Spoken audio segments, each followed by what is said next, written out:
Hi guys, in this video we're going to be reviewing some of the key concepts of functions and sets that you might have come across in your FSC and A-level coursework.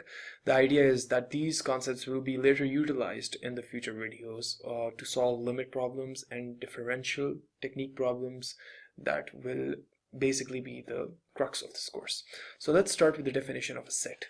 A set is basically a collection of objects. That may be distinct, may be similar, doesn't really matter. But I'll get to the latter part later. A set A, in this case, is defined as the names of the students who are taking Calculus 1 this semester. We have the name Sarah, we have Imtiaz, and we have another person, Sultan. These three people are taking the Calculus 1 course. Another property that's very important about a set is that if I were to rewrite this set as Imtiaz, Sarah, and Sultan, by changing the order of Sarah and Imtiaz, then it would still be a set.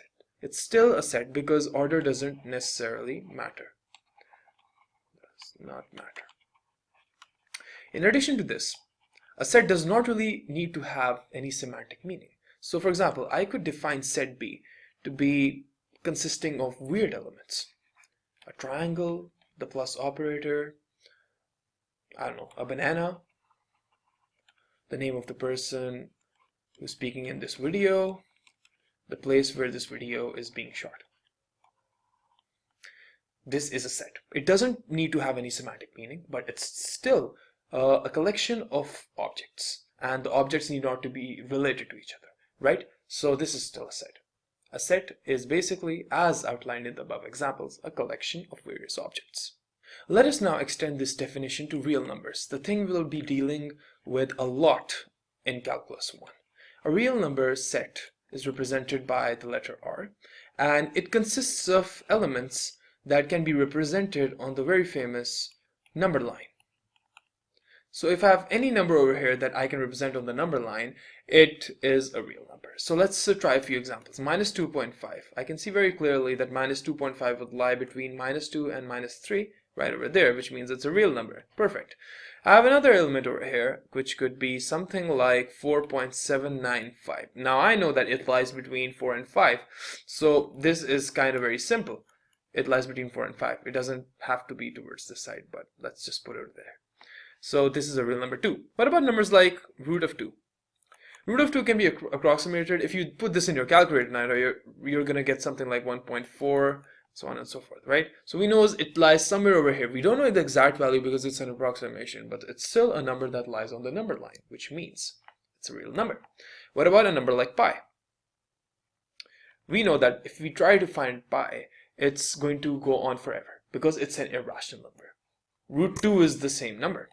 So all these numbers are irrational. Those are rational numbers. And I'll get to the definition of these numbers in a second. So pi, it can be approximated to 3.14 and it goes on and on. So we know that this lies somewhere over here, which means pi is a real number too. So now we need to differentiate between rational, irrational numbers and how they're related to real numbers. Let's do that. Rational numbers are represented by the set Q. And this is defined as such a set in which numbers are of the form P divided by Q, where P and Q are integers.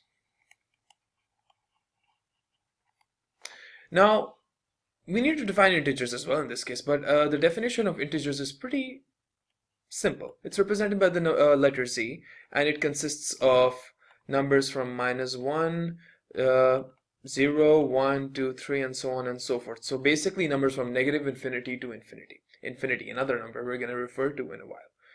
So Z is basically this set. And any number of this form we could use over here to construct a rational number. So basically examples of rational numbers would turn out to be 1 divided by 2. So you noticed over there that we are using integers in the numerator and the denominator to make up rational numbers. So any number that can be represented using this is a rational number in this case. -4 divided by 16, it can be represented in this form. What about the numbers 4, 3, 2?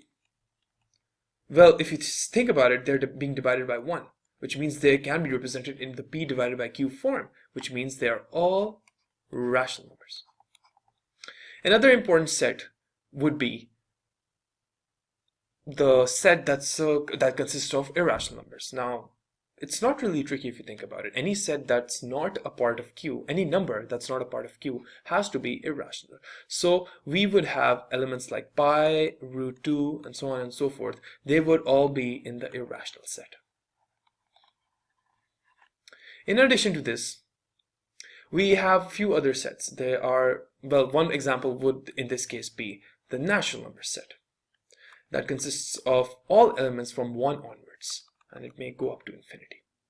So basically, if you think about it, we have this one big diagram that consists of all real numbers, and now we're going to try to plug in subsets and see which category of numbers belongs where. So on one side we have rational numbers, and on one side we have irrational numbers, as we discussed right now. In the rational numbers, we're going to have other subsets as well. First, we're going to have rational numbers,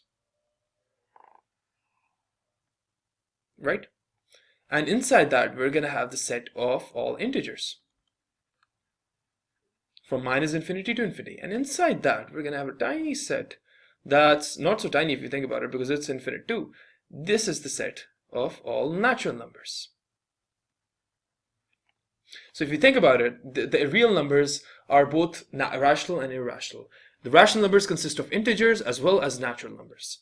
And this is basically the relation between the category of real numbers. The opposite of real numbers is known as the set of complex numbers. We don't really need to go into that detail right now, but for the very curious reader, you could just look it up, because we will be talking about that in other lectures, maybe.